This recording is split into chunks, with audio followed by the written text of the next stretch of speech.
أعمالنا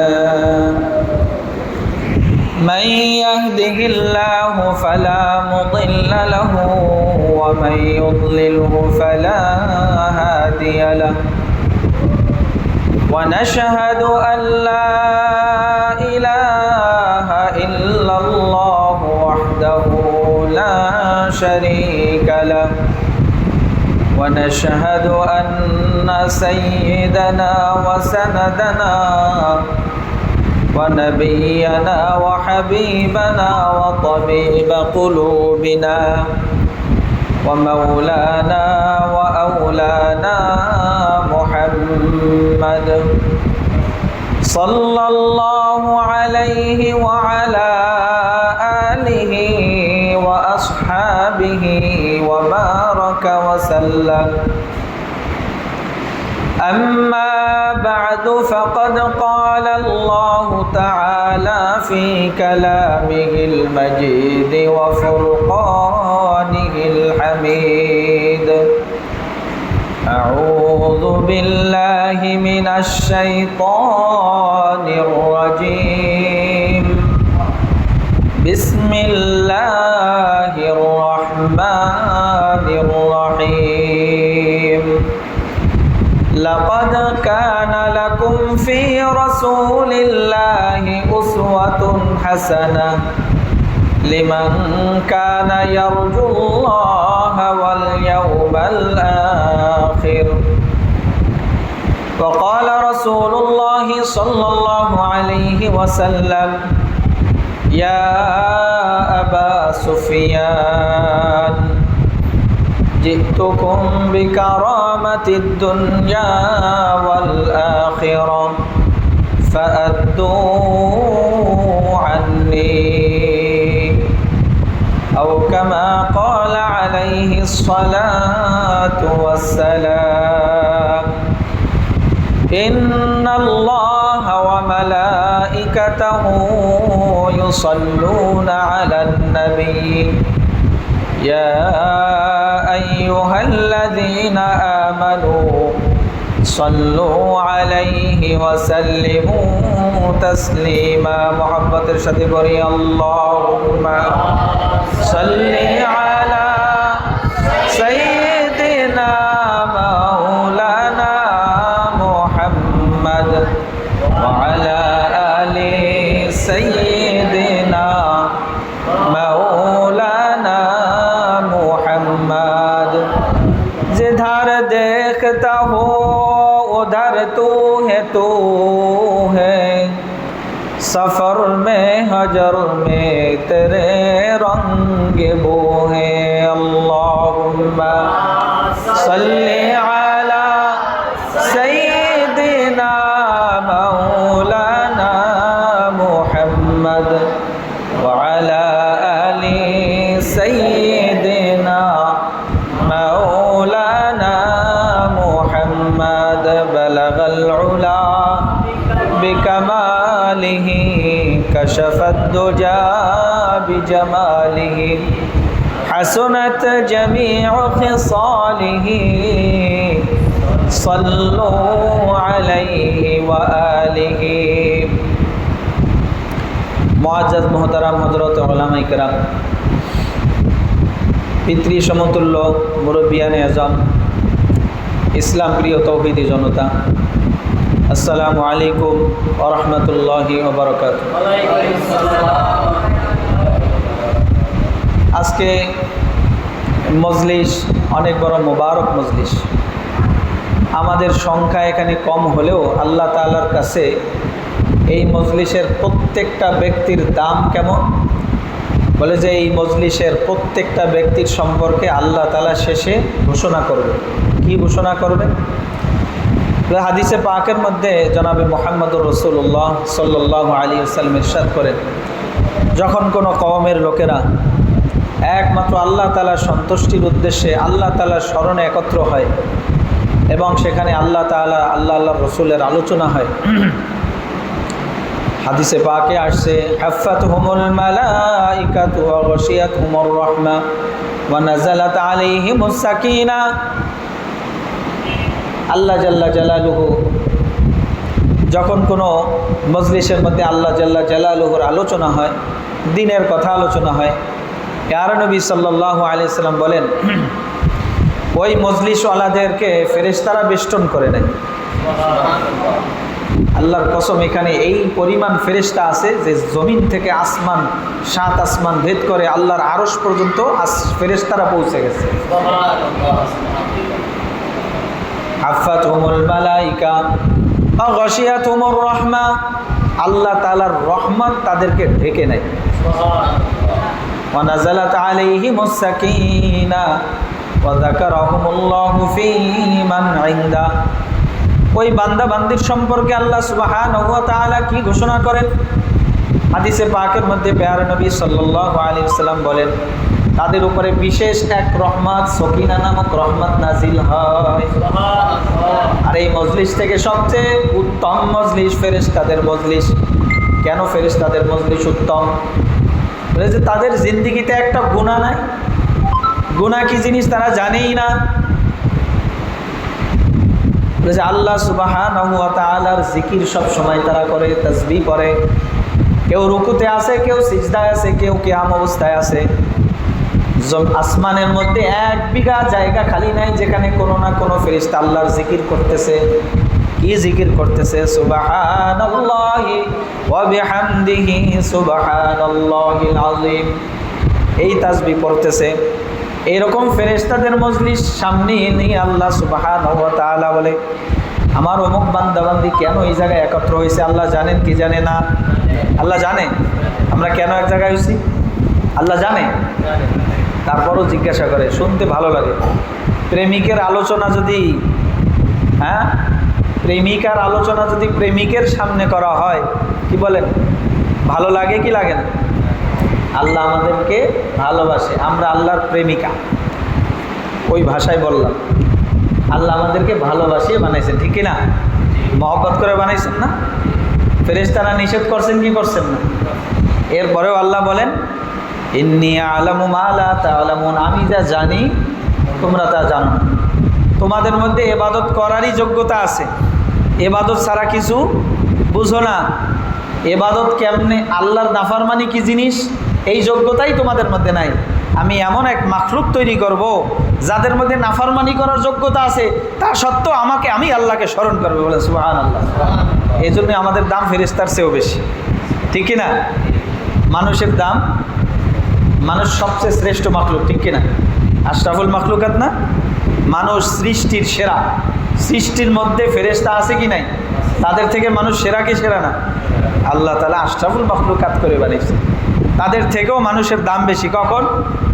যখন আল্লাহর রসুলের হুকুম মানে, নবীর তরিকায় চলে। আল্লাহর হুকুম মানে, নবীর তরিকায় চলে, এই মানুষগুলোর দাম ফেরেশতার চেয়ে বেশি হয়ে যায়। আর এই মানুষগুলোই যখন আল্লাহর হুকুম মানে না, নবীর তরিকায় চলে না, তখন মানুষগুলার মূল্য এমন কমে। লাহুম কুলুবুন লা ইয়াফকাহুনা বিহা ওয়া লাহুম আ'য়ুনুন লা ইউবসিরুনা বিহা ওয়া লাহুম আযানুন লা ইয়াসমাউনা বিহা উলাইকা কাল-আনআমি বাল হুম আদাল। এই মানুষগুলোর অবস্থা তখন কেমন হয়ে যায়? বলে যে তাদের অন্তর, লাহুম কুলুবুন লা ইয়াফকাহুনা বিহা, অন্তর আছে বোঝে না। ওয়া লাহুম আ'য়ুনুন লা ইউবসিরুনা বিহা, তাদের চোখ আছে দেখে না। ওয়া লাহুম আযানুন লা ইয়াসমাউনা বিহা, কান আছে শোনে না। বলে যে এই মানুষগুলোর অবস্থা কেমন হয়ে যায়? উলাইকা কাল-আনআম, বলে যে মানুষগুলো চতুষ্পদ প্রাণী। চতুষ্পদ প্রাণী, 4 পা বিশিষ্ট প্রাণী। শূকর কুকুরের থেকেও অদম হয়ে যায়, বলেন নাউযুবিল্লাহি মিন যালিক। এই মানুষগুলো তখন শূকর কুকুরের থেকেও কি হয়ে যায়? অদম হয়ে যায়। বলে যে আল্লাহ সুবহানাহু ওয়া তাআলা বলেন, বলে যে শুধু শূকর আর কুকুর না, বলে এর থেকেও নিকৃষ্ট হয়ে যায়। বাল হুম আদাল, যে এর থেকেও নিকৃষ্ট হয়ে যায়। কেন? যখন এই মানুষগুলো সৃষ্টির সেরা হওয়ার সত্ত্বেও আল্লাহর হুকুম মানে না, নবীর তরিকায় চলে না। এমন নবী নবীর তরিকায় চলে না, যে কেমন নবী? নবীর তরিকায় চলো কে? এই উম্মতের জন্য আল্লাহ তাআলা ফরজ করে দিয়েছেন। কি দিয়েছেন? নবীর তরিকায় চলার জন্য এই উম্মতকে কি করিয়ে দিয়েছে? ফরজ করিয়ে দিয়েছেন। আমরা মনে করি এটা তো সুন্নাত। বলে যে না, বলে সুন্নতের পরিপন্থী চলা এটাও এক প্রকার কুফরি। সুন্নতের পরিপন্থী চলা আল্লাহ আদেশ করছেন কি কোরআনের মধ্যে, মা আতাকুমুর রাসূলু ফাখুযুহু ওয়া মা নাহাকুম আনহু ফান্তাহু। হুজুর আছে এখানে, মা আতাকুমুর রাসূলু ফাখুযুহু, আমরের সিগা, আদেশ সূচক, ইম্পারেটিভ সেন্টেন্স, আদেশ সূচক বাক্য। কেমন বাক্য? আদেশ সূচক বাক্য। আল্লাহ তাআলা যেটা আদেশ করেন সেটা কি হয়? ফরজ হয় না? কি বলেন? আল্লাহ যেটা আদেশ করেন সেটা কি হয়? ফরজ হয়। আল্লাহ আদেশ করতেছেন, মা আতাকুমুর রাসূলু ফাখুযুহু, আমার রসুল তোমাদের কাছে যা নিয়ে আসছে সেটা ধরো, ওয়া মা নাহাকুম আনহু ফান্তাহু, আর যেটা ছাড়তে বলছেন, যেটা নিষেধ করছেন সেটা ছাড়ো। তাহলে বলেন রসুলের হুকুমের, রসুলের সুন্নাতের উপরে চলা ফরজ না? ফরজ না? কি বলেন? রসুলের সুন্নতের উপরে চলা ফরজ না? তো সুন্নত বলে ছোটো করে দেখা যাবে? হ্যাঁ, দেখেন কত কত সূক্ষ্ম জিনিস। রসুলের আদনা একটা সুন্নত, রসুলের সামান্য একটা সুন্নত যদি কেউ তুচ্ছ তাচ্ছিল্য করে, দাড়ি নিয়ে কথা বলে, টুপি নিয়ে কথা বলে, জুব্বা নিয়ে কথা বলে, রসুলের আদনা একটা সুন্নত নিয়ে যদি কেউ বিরূপ মন্তব্য করে, সাথে সাথে ঈমান হারা হয়ে যাবে, বেঈমান হয়ে যাবে, কাফের হয়ে যাবে। ঠিক কিনা? তাহলে নবীর সুন্নাতের উপরে চলা ফরজ কি ফরজ না? ফরজ। এই জন্য নবীর সুন্নাতের পরিপন্থী কাজ করা এইটা এক প্রকার কুফরি, এটা এক প্রকার কুফরি। যা হোক, তার রসুলকে আল্লাহ সুবহানাহু ওয়া তাআলা কেমন গুরুত্ব দিয়েছেন, রসুল কেমন, রসুল আল্লাহ তাআলার কাছে কেমন পেয়ারা ছিলেন, রসুল আল্লাহ তাআলার কাছে কত গুরুত্বপূর্ণ ব্যক্তি ছিলেন, আলোচনা করলে আপনারা বুঝতে পারবেন।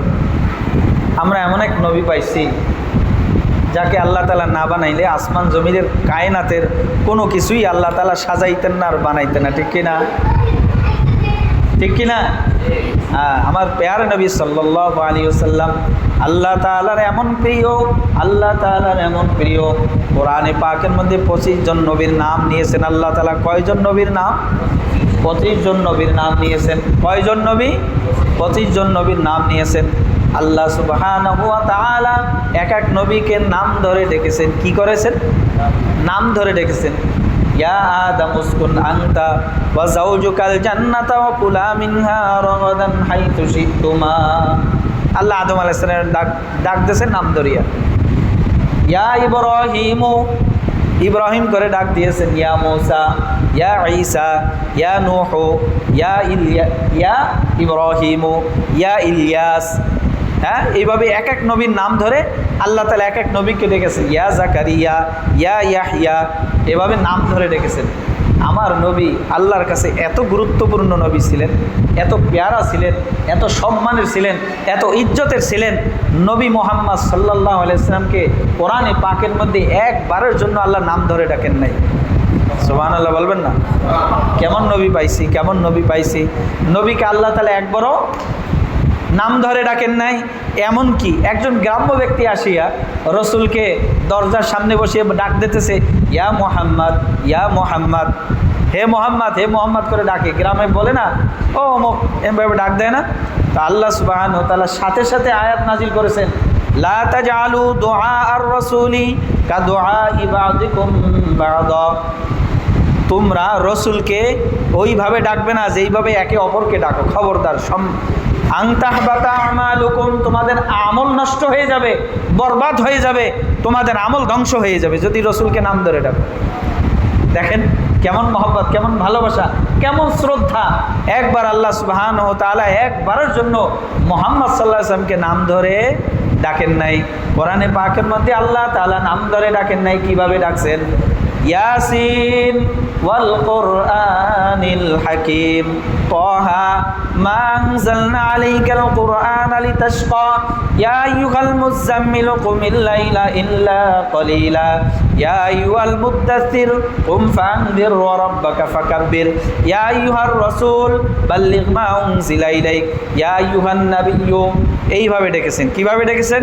হে নবী, হে রসুল, হে কম্বলওয়ালা, হে কাপড়ওয়ালা, তহা, ইয়াসিন।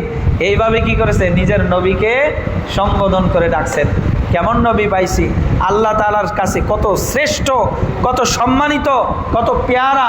বলে কেমন পেয়ারা, নবী পাক সাল্লাল্লাহু আলাইহি ওয়াসাল্লাম যখন পেরেশান হইতেন আল্লাহ তাআলাও পেরেশান হয়ে যেতেন। কি হয়ে যেতেন?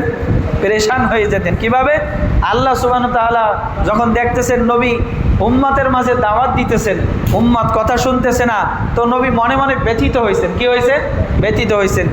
আল্লাহ তাআলা সাথে সাথে আয়াত নাযিল করেছেন, ফালাআল্লাকা বাখিউন নাফসাকা আলা আথারিহিম ইল্লাম ইউমিনু বিহাদাল হাদীসি আসাফা।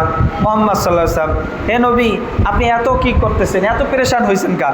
আপনাকে তো ইন্নাকা লা তাহদি মান আহবাবতা, আপনাকে তো আমি হিদায়াতের জিম্মাদারি দিয়া পাঠাই না।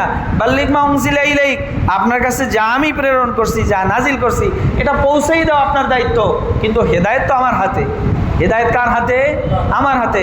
আপনি এদের পেরেশানিতে পেরেশান হয়ে ফালা আল্লাহকা বাখিউন নাফসাকে নিজেকে শেষ করবেন নাকি?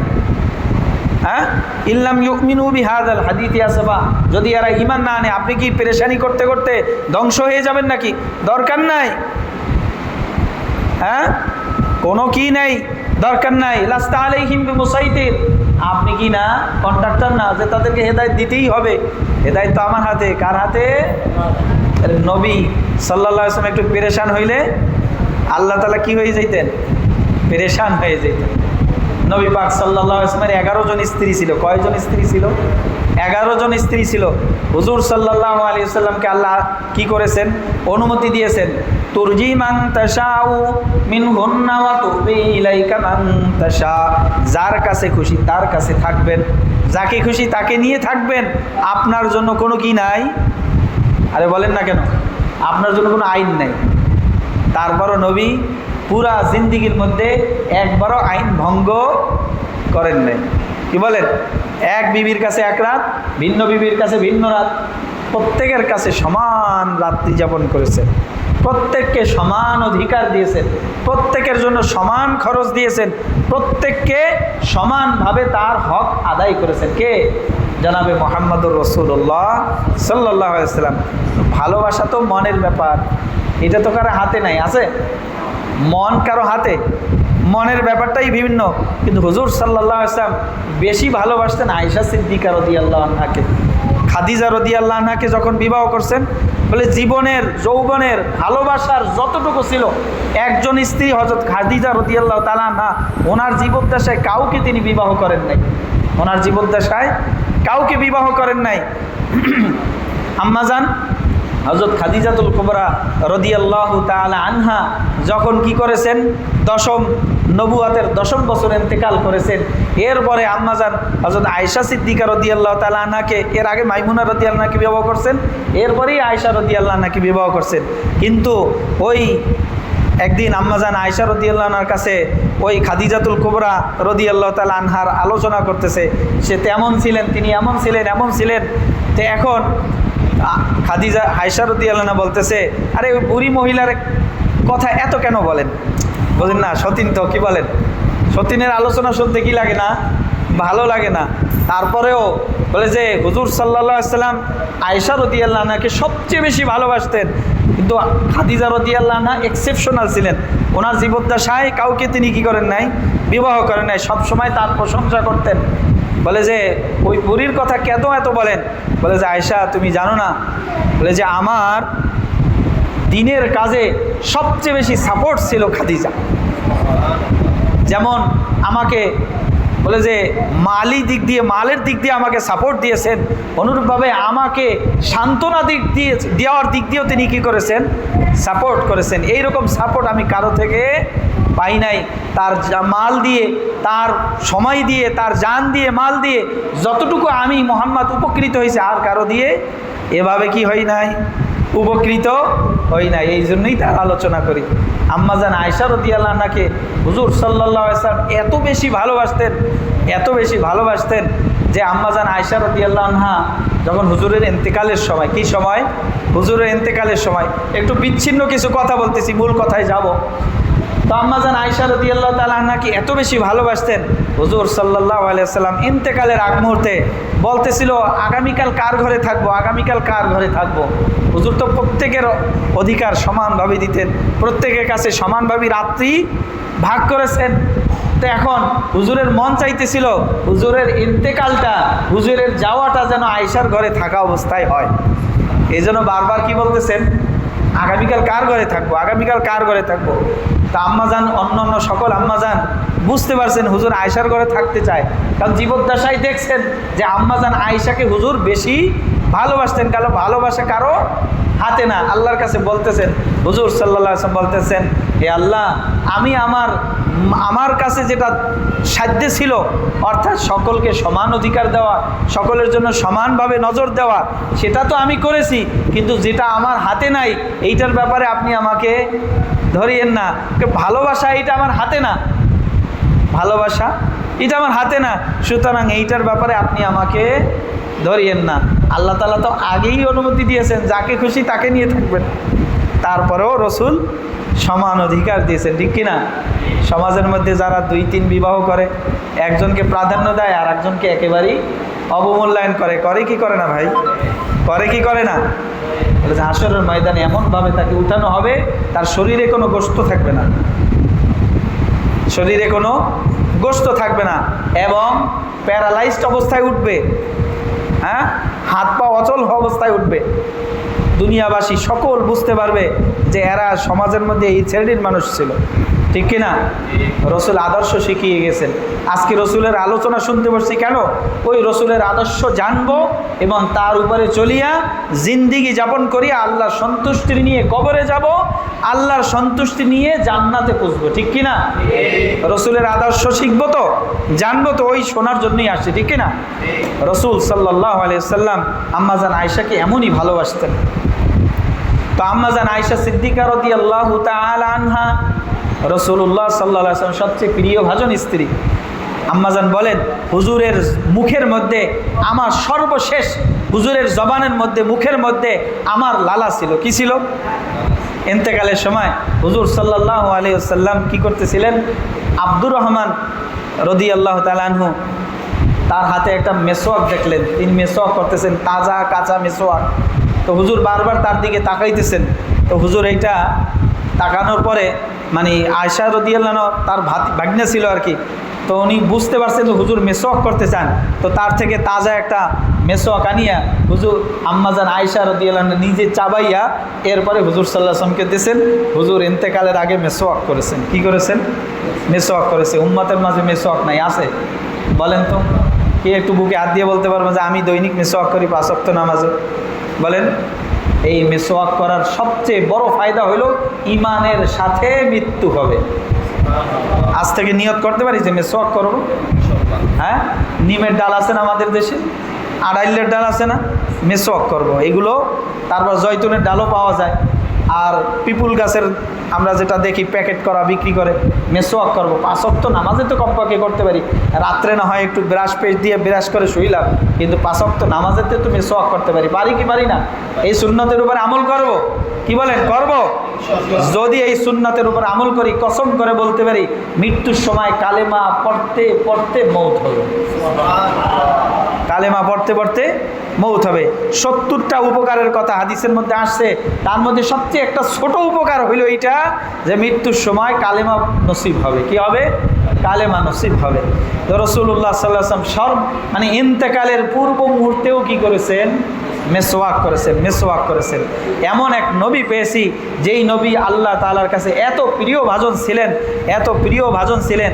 হুজুর সাল্লাল্লাহু আলাইহি ওয়াসাল্লাম এই জমিনে আসছে রহমত স্বরূপ, পুরা জমিনবাসীর জন্য, পুরা জগৎবাসীর জন্য রহমত আর বরকত স্বরূপ আল্লাহ তাআলা তাকে কি করেছেন? নাজিল করেছেন। ওমা আরসালনাকা ইল্লা রাহমাতাল লিল আলামিন। হে নবী, আমি আপনাকে পুরা জগৎবাসীর জন্য রহমত স্বরূপ প্রেরণ করেছি। জগৎ বুঝি, জগৎ আমরা, জগৎ কি জিনিস? আমরা যে মানব জাতি আছি, মানুষ এটা একটা জগৎ। জিন এটা একটা জগৎ, ফেরিস্তা এটা একটা জগৎ, অনুরূপভাবে প্রত্যেকটা প্রাণী এক একটা প্রজাতি এক একটা জগৎ, এইরকম ৮০,০০০ জগৎ আল্লাহ সৃষ্টি করেছেন। সুবহানাল্লাহ বলবেন না? কত জগৎ? ৮০,০০০। আমরা শুনি না ৮০,০০০ মাখলুকাত, এই ৮০,০০০ জগৎ আল্লাহ সৃষ্টি করেছেন। বলে যে এই পুরা জগৎবাসীর জন্য রহমত ছিলেন কে? জনাবে মুহাম্মদুর রাসূলুল্লাহ সাল্লাল্লাহু আলাইহি ওয়াসাল্লাম।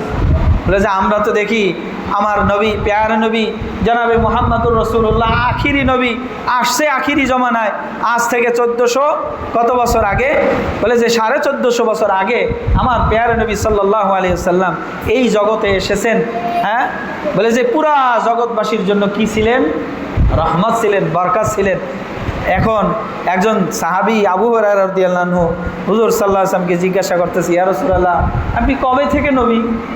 বলে যে আমি তখন থেকে নবী যে আদমের সৃষ্টি এখনো হয় নাই, সে পানি আর কাদার মধ্যে বিভিন্ন জায়গায় ছড়ানো ছিটানো ওই অবস্থা থেকেই আমি নবী, ওই অবস্থা থেকেই নবী। এরপরে আর এক হাদিসের মধ্যে আসছে, আমরা সূরা ইয়াসিন পড়ছি, সূরা ইয়াসিন তেলাওয়াত করি কি করি না? হ্যাঁ, আরে বড় আফসোসের বিষয়, প্রত্যেকটা বাড়ি থেকে প্রত্যেকটা ঘর থেকে ফজরের নামাজের পরে সূরা ইয়াসিনের তেলাওয়াতের আওয়াজ বের হইতো। ছোটবেলা দেখেছি আমরা, প্রত্যেক ঘর থেকে কোরআনে পাকের তেলাওয়াতের আওয়াজ আইতো, আসতে কি না? মক্তবে, প্রত্যেকটা মসজিদে মসজিদে মক্তব ছিল। সকালবেলা বাবা মা বাচ্চাদেরকে উঠে মক্তবে পাঠাই দিতেন। আমরা মক্তবে কোরআন শিখেছি, আছে এখন মক্তব, প্রত্যেক ঘর থেকে কোরআনে পাকের তেলাওয়াতের আওয়াজ বের হয়। এরকম বাবাজিরা যারা ছিলেন প্রত্যেকেই কোনো না কোনো পীরের মুরিদ ছিলেন। সকালবেলা ওজিফা আদায় করতেন, সকালবেলা ওজিফা আদায় করার আওয়াজ কানে আসতো, প্রত্যেক ঘর থেকে তেলাওয়াতের আওয়াজ আসতো। ওরা আফসোসের বিষয়, কোন পথে চলতেছি? তরসাম নারসি বাকাবাই আরাবি কিরহকে তুমি রবি বাতুরকিস্তানাস। বলে তারসামনা রসিবা কাবায় আরবি, হে বেদুইন তুমি যেই পথে চলতেছো আমি তো ভয় হয় তুমি মক্কায় পৌঁছতে পারবে না, কারণ তুমি যে পথ ধরেছো এটা তো তুর্কিস্তানের পথ, এটা তো মক্কার পথ নয়। আমরা কোন পথ ধরছি? কার তরিকায় চলতেছি? কার মতাদর্শ অবলম্বন করতেছি? কার সুন্নাতের উপরে চলতেছি? কোন তরিকায় আমার জীবন হচ্ছে? বলে যে কবি বলতেছে তুমি যে পথ ধরেছো এই পথ দিয়ে ওই মদিনায় আরবি, বলে যে আরবি, হ্যাঁ, তার পথে তুমি যাইতে পারবে না, তার কাছে তুমি বুঝতে পারবে না। কারণ আমার জিন্দিগি কার অনুসরণ হচ্ছে? আমার ছেলেমেয়েরা কার কালচার অনুসরণ করতেছে? আজকে পাশ্চাত্য কালচার আমাদের রন্ধে রন্ধে ঢুকেছে, ঠিক কিনা? যে নবীর সুপারিশ ছাড়া আল্লাহর কসম একজন মানুষও জান্নাতে যেতে পারবে না। হাসরের ময়দানে সমস্ত নবীরা নিষ্পাপ, এই কথা বিশ্বাস হয় আমাদের।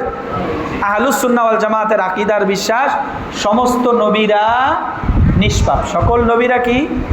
নিষ্পাপ, তাদের কোনো গুনাহ নাই। সকল নবী জান্নাতি, তারা কেউ জাহান্নামী হবে না। দুনিয়া থেকেই তারা জান্নাতের ঘোষণা পেয়েছেন, জান্নাতের সুসংবাদ পেয়েছেন, দুনিয়া থেকেই তারা।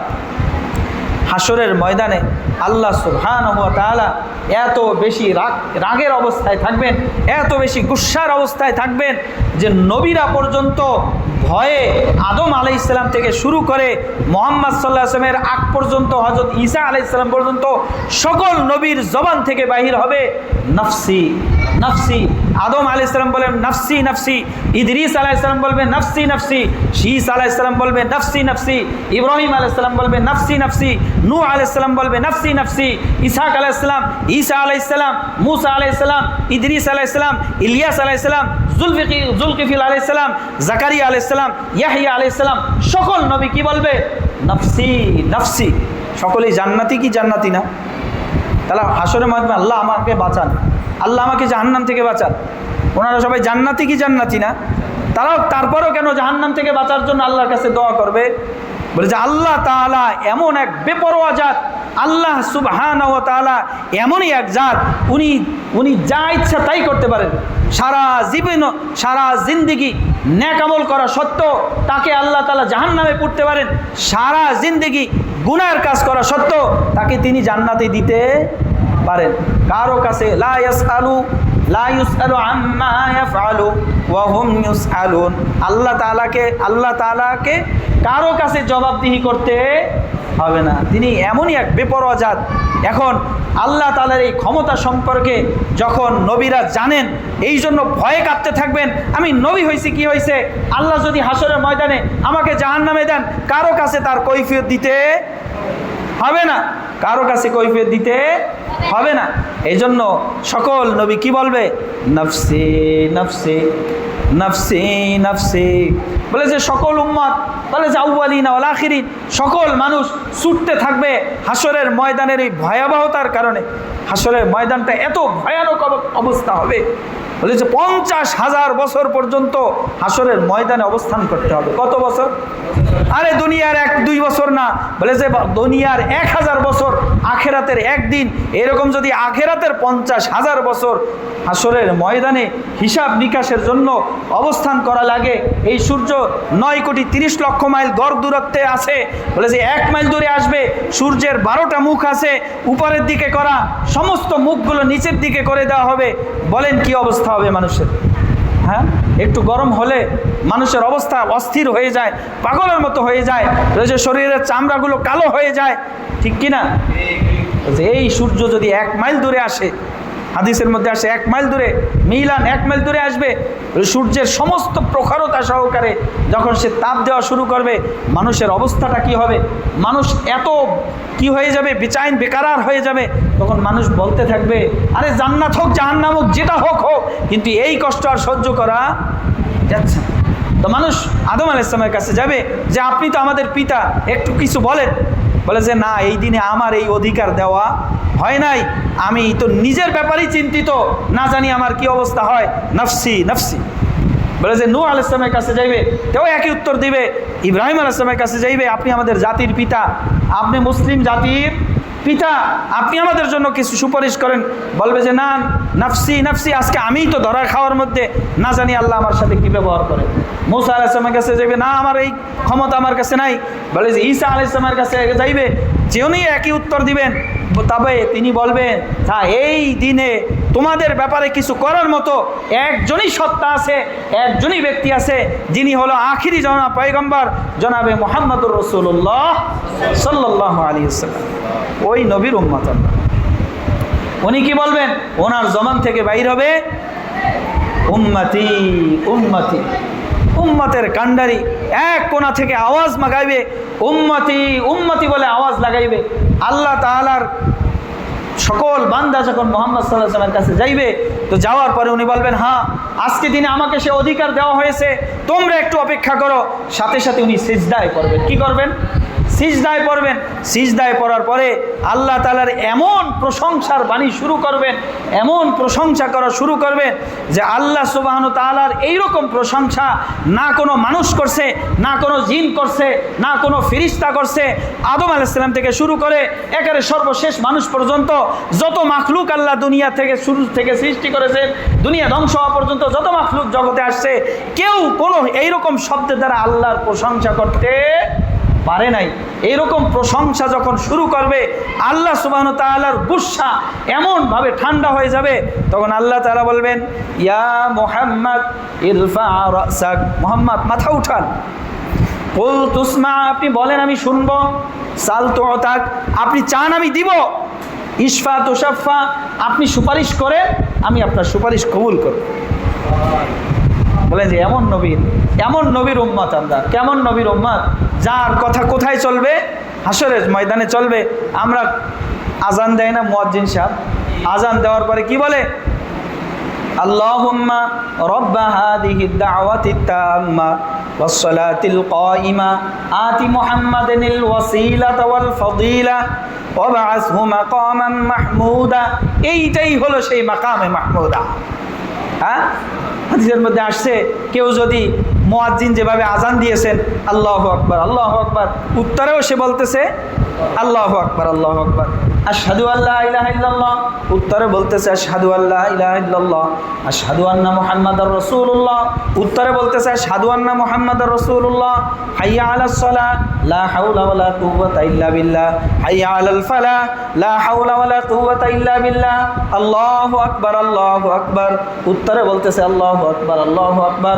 লা ইলাহা ইল্লাল্লাহ, উত্তরেও বলতেছে লা ইলাহা ইল্লাল্লাহ। এবার একবার দুরূদ শরীফ পড়লো, সাল্লাল্লাহু আলাইহি ওয়াসাল্লাম বললেও হবে। একবার দুরূদ শরীফ পড়লো, এরপরে যে এই দোয়াটা পড়ে, আল্লাহুম্মা রাব্বা হাযিহিদ দাওয়াতিত তাম্মা ওয়াস সালাতিল কায়িমা আতি মুহাম্মাদানিল ওয়াসিলাতা ওয়াল ফাদিলা ওয়া বা'আথু মাকামান মাহমুদানিল্লাযী ওয়া'আদতা। হাদিসে এতটুকু কথাই আসছে। এই দোয়াটা পড়লে ওই ব্যক্তির জন্য এই পেয়ারা নবী জনাবে মুহাম্মদুর রাসূলুল্লাহ সাল্লাল্লাহু আলাইহি ওয়াসাল্লামের সুপারিশ ওয়াজিব হয়ে যাবে। সুবহানাল্লাহ বলবেন না? একটু জোরে বলি। এই আমলটা করতে পারবো? হ্যাঁ, আমল সে জিন্দগি বনতি হায় জন্নত ভি জাহান্নাম ভি কে খাকি আপনি ফিতরত মে না নূরি হায় না নারী। আমলের দ্বারাই জিন্দিগি হয়। বলে যে দিন রাত 24 ঘন্টা ওয়াজ শুনলাম, জিন্দিগির মধ্যে আমল আসলো না, এই ওয়াজ শোনার দ্বারা কোনো ফায়দা নাই। জিন্দিগিতে যদি একটা সুন্নতের উপরে আমল আঁকড়ে ধরা যায়, হুজুর সাল্লাল্লাহু আলাইহি ওয়াসাল্লাম হাদিসে পাকের মধ্যে বলেছেন, মান আহাব্বা সুন্নতি ফাকাদ আহাব্বানি ওয়া মান আহাব্বানি কানা মাই ফিল জান্নাহ। যে আমার একটা সুন্নতকে মহব্বত করলো, মহব্বত আর ভালোবাসা কোনটাকে বলে? যে যাকে মহব্বত করে সে তাকে মানে, যে যাকে মহব্বত করে সে তাকে মানে। ভালোবাসা সেটাই যে আমি তাকে ভালোবাসলাম, মানে তার সুন্নাত মোতাবেক আমার জিন্দিগি পরিচালনা করলাম। যদি এটা হয় তাহলে আমি রসুলকে মহব্বত করলাম। আমি যদি রসুলকে মহব্বত করি, রসুল ওয়াদা করেছে সে আমার সাথে জান্নাতে থাকবে। সমস্ত রসুলরা জান্নাতুল ফিরদাউসে থাকবে। কোন জায়গায়? জান্নাতুল ফিরদাউসে থাকবে। জান্নাতুল ফিরদাউস হলো জান্নাতের মধ্যে সবচেয়ে শ্রেষ্ঠ জান্নাত। যেই জান্নাতের উপরেই আল্লাহ সুবহানাহু ওয়া তাআলার কি থাকবে? অবস্থান, আরশ থাকবে। ওই জান্নাতুল ফিরদাউসের অধিবাসীরা প্রতিদিন আল্লাহ তাআলার দিদার লাভ করবে। বলেন সুবহানাল্লাহ। জান্নাতুল ফিরদাউস চাই আমরা। তাহলে নবীর একটা সুন্নতের উপরে যদি আমল করি, তো নবীর সাথে কোথায় থাকতে পারবো? জান্নাতুল ফিরদাউসে। এমন এক নবী পাইছি যেই নবীকে আল্লাহ সুবহানাহু ওয়া তাআলা পুরা জগতের জন্য কি বানাইছেন? রহমত বানাইছেন। কেমন রহমত বানাইছেন? নবী যখন জগতে আসে 4:20 মিনিটের সময়, রবিউল আউয়ালের 12 তারিখে সোমবারে 4:20 মিনিটের সময় আমার পেয়ারে নবী জনাবে মুহাম্মদুর রাসূলুল্লাহ সাল্লাল্লাহু আলাইহি ওয়াসাল্লাম এই জগতে অবতরণ করেছেন। এই জগতে তিনি আত্মপ্রকাশ করেছেন। এই জগতে তিনি এসেছেন কয়টার সময়? হুজুর আপনি কি ওই সময় ছিলেন? 4:20 মিনিট দেখলেন যে? হ্যাঁ, হুজুর সাল্লাল্লাহু আলাইহি ওয়াসাল্লামের এই দিন তারিখ ক্ষণ হিসাব করলে ওই সময়টাই দেখা যায় কয়টা 20 মিনিট ছিল? 4:20 মিনিট ছিল। 12ই রবিউল আউয়াল সোমবার হুজুর সাল্লাল্লাহু আলাইহি ওয়াসাল্লাম যখন কি করেছিলেন? জগতে এসেছিলেন। তখনকার হিসাব করলে দেখা যায় কয়টায় তিনি জন্মগ্রহণ করেছেন? 4:20 মিনিটের সময় এই জগতে আসছেন। কেমন রহমত ছিলেন তিনি! রহমতের নবী, কাউকে কখনো কষ্ট দেন নাই। এই জন্য আম্মাজান তা হুজুর সাল্লাল্লাহু আলাইহি ওয়াসাল্লামের মা আমেনা বলতেছে, পেটে সন্তান থাকলে মা গর্ভে ধারণ করলে যে একটা কষ্ট অনুভব করে, আমি সেই কষ্ট কখনোই অনুভব করি নাই। কারণ উনি রহমাতুল লিল আলামিন, পুরা জগৎবাসীর জন্য রহমত। মাকে তিনি কষ্ট দেন নাই, মাকে কষ্ট দেন নাই। বলে যে আমার এই ছেলে যখন জন্মগ্রহণ করছে, অনেক মেয়েদের যখন বাচ্চা হয় পেটের মধ্যে কি হয়? ব্যথা হয়। আমি কোনো ব্যথা অনুভব করি নাই। যখন সে জন্মগ্রহণ করেছে, জন্মের সময় মায়ের যে একটা কষ্ট, সেই কষ্ট আমি অনুভব করি নাই। আসার পরেই জগতে এমনভাবে আসছে, এমন এক নূর নিয়ে আসছে, এমন এক হেদায়াত নিয়ে আসছে, এমন এক রহমত আর বারাকাত নিয়ে আসছে।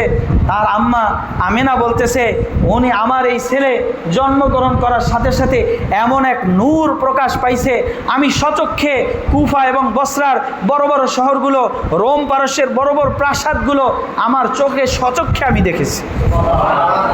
আমার নবী সাল্লাল্লাহু আলাইহি সাল্লাম যখন জন্মগ্রহণ করেছেন, তিনি জগতের জন্য রহমত, জগতের জন্য হেদায়াত, সমস্ত গুমরাহি ধ্বংস হবে, আল্লাহ তাআলার দ্বীন বুলন্দ হবে, কালিমার পতাকা উড্ডীয়ন হবে। এই জন্য জনাবে মুহাম্মদুর রাসূলুল্লাহ সাল্লাল্লাহু আলাইহি সাল্লাম জগতে আসার সাথে সাথে সেই পারস্য দেশের মধ্যে 1000 বছর পর্যন্ত যে আগুন জ্বলতেছিল, যেই আগুনের পূজারী তারা ছিল, পারস্যবাসী আগুনের পূজা করত, সেই 1000 বছর পুরানো সেই আগুনের অগ্নিকুণ্ডের আগুন সাথে সাথে নিভে গিয়েছে, সাথে সাথে নিভে গিয়েছে। আমার নবী জগতে আসার সাথে সাথে ওই পারস্যদের 14টা গম্বুজ ছিল তার প্রাসাদের মধ্যে, 14টা গম্বুজ সাথে সাথে ভেঙে চুরমার হয়ে গিয়েছে। তো পারস্যের বাদশা বলল, কি ঘটনাই ঘটলো, জগতে কি ঘটনা ঘটলো, এইরকম ঘটনা কেন ঘটলো? খবর পাঠাইছে, যাও খোঁজ খবর নাও কোন জায়গায় কি ঘটেছে। লোক পাঠাইছে, রোমের যে যারা ধর্মীয় গুরু ছিল সেখানে গিয়েছে, যাওয়ার পরে এই ঘটনা বলে যে আসার সে আসিয়া গেছে, যে আসার আসিয়া গেছে, বাতিল ধ্বংস হবে, হক কি হবে, বিজয় লাভ করবে, বাতিল ধ্বংস হবে, হক বিজয় লাভ করবে।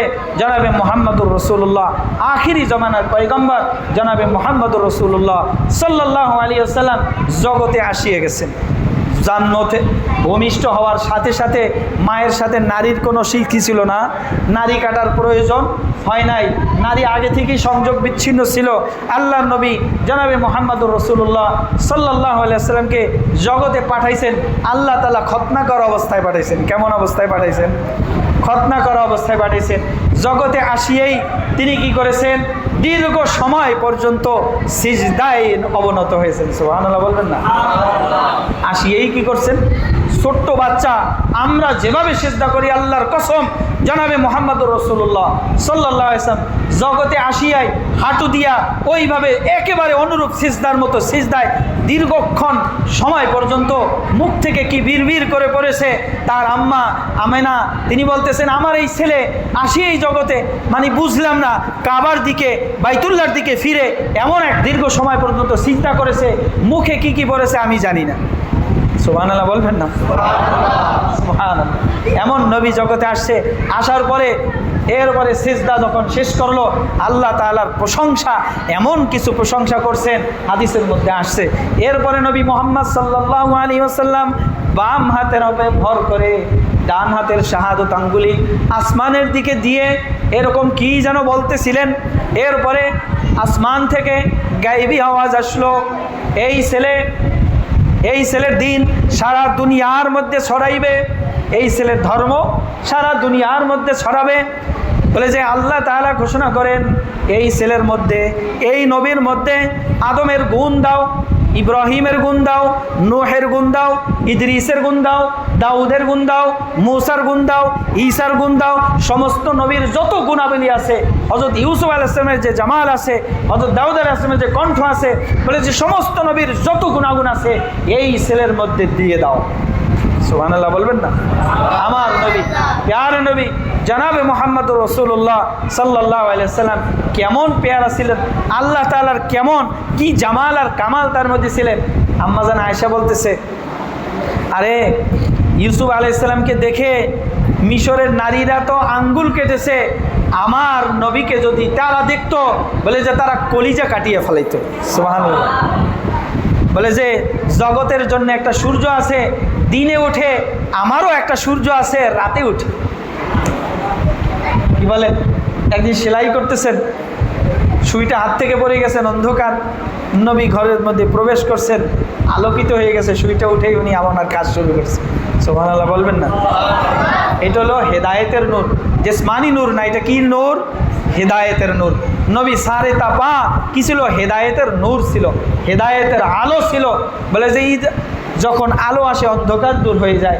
নবী জগতে আসছে, বাতিল সব কি হয়ে গেছে? দূর হয়ে গেছে। আল্লাহ তাআলার দ্বীন জমিনের মধ্যে বুলন্দ হয়েছে। এমনই এক বরকতের নবী ছিল, এমনই এক রহমতের নবী ছিল। নবী পাক সাল্লাল্লাহু আলাইহি ওয়াসাল্লাম জগতে আসছে, এতিম অবস্থায় আসছে। 6 মাস আগেই বাবা মারা গেছে, এরপরে এতিম অবস্থায় জন্মগ্রহণ করেছেন। হুজুর সাল্লাল্লাহু আলাইহি ওয়াসাল্লাম জগৎবাসীর জন্য কেমন রহমত ছিলেন। বলে যে হালিমায়ে সাদিয়ার ঘটনা আমরা শুনছি, অনেকেই শুনছি না, তারপরও বলতেছি, শুনতে ভালো লাগে। আমার প্রিয় নবীর আলোচনা যতই শুনবো ততই ভালো লাগবে, যতই শুনবো ততই ভালো লাগবে। হুজুর সাল্লাল্লাহু আলাইহি ওয়াসাল্লামকে নেওয়ার জন্য হালিমায়ে সাদিয়া যখন আসছে, ওনার যে কি ছিল, যেই সাওয়ারি তিনি নিয়ে আসছিলেন উট, সেটা এতই দুর্বল ছিল ভালোভাবে চলতেও পারতো না। তো কেউ, উনি এতিম হিসেবে কেউ তাকে নিল না। হুজুর ওই হালিমায়ে সাদিয়া, উনিও নিতে চায় নাই প্রথমে, পরে কোনো বাচ্চা টাচ্চা না পাওয়ার পরে ওনার স্বামী বলল, আসলে আমরা তো নেওয়ার জন্য আসছি, কাউকেই তো পাইলাম না, তো ওই ছেলেটা কি আমরা নিয়ে যাই। স্ত্রীও বলল, হ্যাঁ আমার মনেও তাই আসতেছে, ওই ছেলেটা কি নিয়ে যাই।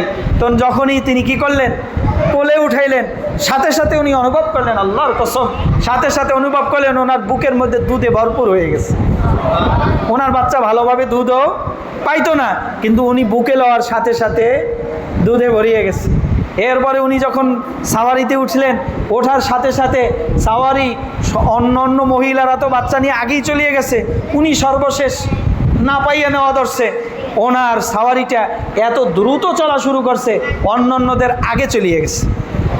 যাওয়ার পরে উনি যখন কি করলেন, ঘরে নিয়ে গেলেন।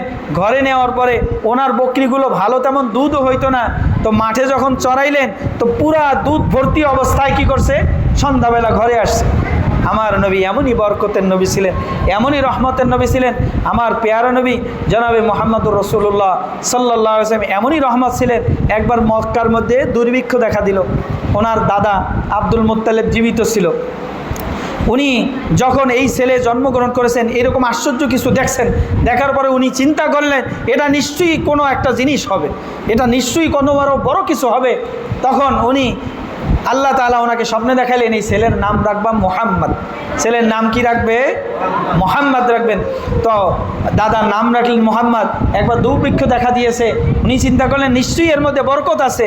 উনি কি করলেন, হুজুর সাল্লাল্লাহু আলাইহি ওয়াসাল্লামকে মানে সাথে নিয়ে বাইতুল্লাহর দেয়ালের সাথে পিঠটা লাগাই দিয়ে বলছেন, আল্লাহ এই ছেলের বরকতের উসিলায় আমাদেরকে পানির ব্যবস্থা করে দেন। এই মক্কার মধ্যে দুর্ভিক্ষ দেখা দিয়েছে, আমাদের জন্য কিসের ব্যবস্থা করে দেন? পানির ব্যবস্থা করে দেন। এই কথা বলার সাথে সাথে হাত নামাইতে পারে নাই, এর মধ্যেই মক্কার মধ্যে এমনভাবে বৃষ্টি শুরু হয়ে গেছে, বলে যে সমস্ত আনাচে কানাচে যেই পরিমাণ পানির দরকার ছিল সমস্ত জায়গায় পানির ব্যবস্থা হয়ে গেছে। আমার নবী জনাবে মুহাম্মদুর রাসূলুল্লাহ সাল্লাল্লাহু আলাইহি ওয়াসাল্লাম এমনই পেয়ারে নবী, উম্মতের কান্ডারি ছিলেন, পুরা জিন্দেগি উম্মতের জন্য কাঁদিয়ে গেছেন। হ্যাঁ, বলে যে হুজুর সাল্লাল্লাহু আলাইহি ওয়াসাল্লাম যখন মেরাজে গেলেন, কোথায়? মেরাজে গেলেন। হুজুর সাল্লাল্লাহু আলাইহি ওয়াসাল্লাম যখন আল্লাহ তাআলার খুব সান্নিধ্যে গেলেন, হ্যাঁ আল্লাহ তাআলার একেবারেই ফাকানা কাবা কাউসাইনি আও আদনা, একেবারে আল্লাহর এত নিকটে চলে গেলেন যে এখন শুধু আল্লাহ তাআলা আর মুহাম্মদ সাল্লাল্লাহু আলাইহি ওয়াসাল্লাম মাঝে শুধু আল্লাহ তাআলার জালালিয়াতের পর্দা ছাড়া আর কোনো পর্দা বাকি নাই। এই অবস্থায় হুজুর সাল্লাল্লাহু আলাইহি ওয়াসাল্লামের সাক্ষাতে হুজুর সাল্লাল্লাহু আলাইহি ওয়াসাল্লামকে আল্লাহ তাআলা জিজ্ঞাসা করতেছেন, বন্ধু কী নিয়ে আসছেন? তোমার উত্তরে আমার নবী উত্তর দিলেন, আত-তাহিয়াতু লিল্লাহি ওয়াস-সালাওয়াতু ওয়াত-তাইয়্যিবাতু। হে আল্লাহ, আমার যত মৌখিক ইবাদত সব আপনার জন্য আনছি, আমার যত শারীরিক ইবাদত সব আপনার জন্য, আমার যত মালি ইবাদত মালের ইবাদত আছে সব আপনার জন্য নিয়ে আসছি হাদিয়া। তো আল্লাহ তাআলা বলছেন, আসসালামু আলাইকা আইয়ুহান নাবিয়্যু, হে আমার প্রিয় নবী আপনার উপরে সালাম। তো রসুল সাল্লাল্লাহু আলাইহি ওয়াসাল্লাম চিন্তা করলেন, রসুল সাল্লাল্লাহু আলাইহি ওয়াসাল্লাম চিন্তা করলেন, আল্লাহ তাআলা তো শুধু আমাকে সালাম দিলেন, আমার জন্য রহমতের দোয়া শান্তির দোয়া করলেন, আমার উম্মতের কি হবে? আমার উম্মতের কি হবে? তো হুজুর সাল্লাল্লাহু আলাইহি ওয়াসাল্লাম বলেন, আসসালামু আলাইনা ওয়া আলা ইবাদিল্লাহিস সালিহিন। হে আল্লাহ, আমাদের সকলের উপরে সালাম, আপনার যত নেককার বান্দা আছে সকলের উপরে সালাম। হুজুরের উদ্দেশ্য ছিল কি? আমার উম্মত যেন আল্লাহর এই সালাম থেকে বঞ্চিত না হয়ে যায়। এই মধুর আলোচনা শুনে ফেরেশতারা বলিয়া উঠলেন, আশহাদু আল্লা ইলাহা ইল্লাল্লাহু ওয়া আশহাদু আন্না মুহাম্মাদান আবদুহু ওয়া রাসূলুহু। তা রসুল মেরাজের সময়ও উম্মতকে ভোলেন নাই। একদিন চিন্তিত অবস্থায় মন খারাপ করে বসে আছেন, আল্লাহ জিবরিলকে পাঠাইলেন, বলছে বন্ধু পেরেশান কেন, একটু জিজ্ঞাসা করো তো। হাসিয়ে বলতেছে আপনি পেরেশান কেন, আল্লাহ সালাম জানাইছেন আর পেরেশানির কারণ জিজ্ঞাসা করছেন। তো নবী পাক সাল্লাল্লাহু আলাইহি সাল্লাম উত্তর দিলেন যে আমার উম্মতের সাথে আল্লাহ কেমন ব্যবহার করবে, আমার উম্মতের কি হবে। বলে যে আপনি তখন জিবরিল আমিনের মাধ্যমে আল্লাহ তাআলা আমার পেয়ারে নবীরে জানাইলেন আপনার উম্মতকে আমি মাফ করে দিব, আপনার উম্মতকে আমি মাফ করে দিব। আল্লাহ তাআলার নবী আমার পেয়ারে নবী, কথা বলেই শেষ করে দেব। আমার পেয়ারে নবী জনাবে মুহাম্মদুর রাসূলুল্লাহ সাল্লাল্লাহু আলাইহি ওয়াসাল্লাম যখন ইন্তেকালের সময়, কোন সময় একটু মনোযোগ দিয়ে শুনি, কোন সময় ইন্তেকালের সময় আসছে, তো আল্লাহ তাআলা আজরাইল আলাইহিস সালামকে পাঠিয়েছেন, জিবরিলকেও পাঠিয়েছেন। আজরাইলকে হেদায়েতি কথা বলিয়া পাঠাইছেন যে খবরদার আমার বন্ধুর কাছে প্রবেশ করার সময় সালাম দিবে, সালাম দেওয়ার পরে অনুমতি চাইবে, যদি ভিতরে ঢোকার অনুমতি দেয় তো ভিতরে ঢুকবে, না হয় দরজা থেকেই চলে আসবে। তো আসিয়া জিবরিল আমিন আজরাইল আলাইহিস সালাম দরজার সামনে সালাম দিয়েছেন, আসসালামু আলাইকা ইয়া রাসূলুল্লাহ আদখুলু, হে আল্লাহর রসুল আপনার উপরে সালাম, আমি কি ভিতরে আসতে পারি? বলেছে হ্যাঁ আসেন। জিবরিল আমিনও সাথে। তো বলতেছে আল্লাহ তাআলা আমাকে বলছেন আপনি যদি যাইতে চান আমাকে নিয়ে যাইতে বলছেন, আর আপনি যদি থাকতে চান আপনাকে রাইখা যাইতে বলছেন। এখন হুজুর সাল্লাল্লাহু আলাইহি ওয়াসাল্লাম জিবরিল আমিনের দিকে তাকাইতেছে, কারণ জিবরিল আমিন তার কত দিনের বন্ধু, 23 বছরের বন্ধু। কত বছরের বন্ধু? 23 বছরের বন্ধু। বন্ধুর সাথে বন্ধুর কতবার সাক্ষাৎ হয়েছে? 24,000 বার। কয়বার? 24,000 বার সাক্ষাৎ হয়েছে। এইরকম এক বন্ধুর দিকে তাকাইছে, বন্ধু কি করব, কি সিদ্ধান্ত নিব? বলে যে আপনার অপেক্ষায় আল্লাহ তাআলা অধীর হয়ে আছে, আপনি গেলে তিনি খুশি হবেন, আর থাকতে চাইলেও থাকতে পারেন। তো বলতেছে তাই, যে আল্লাহ আমার অপেক্ষায় আছেন, ঠিক আছে আমি একটু জিনিস আমি জানতে চাই, তুমি একটু যাও খবর নিয়ে আসো যে আমি যাওয়ার পরে আমার উম্মতের সাথে কি ব্যবহার করবে, আমার উম্মতের সাথে কি আচরণ করবে আল্লাহ তাআলা, এইটা একটু জানিয়ে আসো, এইটা আমি শুনিয়ে যাইতে চাই। তো আল্লাহ তাআলার কাছে জিবরিল আমিন জিজ্ঞাসা করছেন যে আপনার বন্ধু তো এই কথা বলতেছে, বলে যে বলো আমার হাবিবকে, পেয়ারে হাবিবকে এই কথা বলো, তার উম্মতকে আমি একা ছাড়বো না, আমার হাতেই রাখবো। আমরা সেরকম উম্মাদ, সেরকম নবীর উম্মাদ, এই নবীর আদর্শের উপরে চলবো, জিন্দিগি নবীর সুন্নাতের উপরে চালাবো, একেবারে নিজের ঘর থেকে মানে একেবারে সংসদ পর্যন্ত, একেবারে ঘুম থেকে জাগা থেকে ঘুম যাওয়া পর্যন্ত নবীর সুন্নাত আছে কি নাই, খাওয়ার সুন্নাত, গোসলের সুন্নাত, ঘুমের সুন্নাত, হাঁটার সুন্নাত, বিবাহ শাদীর সুন্নাত, ব্যবসা বাণিজ্যের সুন্নাত, রাষ্ট্র পরিচালনার সুন্নাত আছে কি নাই? হ্যাঁ, এই সুন্নাতের উপরে চলবো ইনশাল্লাহ। আল্লাহ তাআলা আমাদেরকে সকলকে আমল করার তৌফিক দান করুন, আমিন। ওয়া আখিরু দাওয়ানা আনিল হামদুলিল্লাহি রাব্বিল আলামিন। আসসালামু আলাইকুম ওয়া রাহমাতুল্লাহি ওয়া বারাকাতুহু।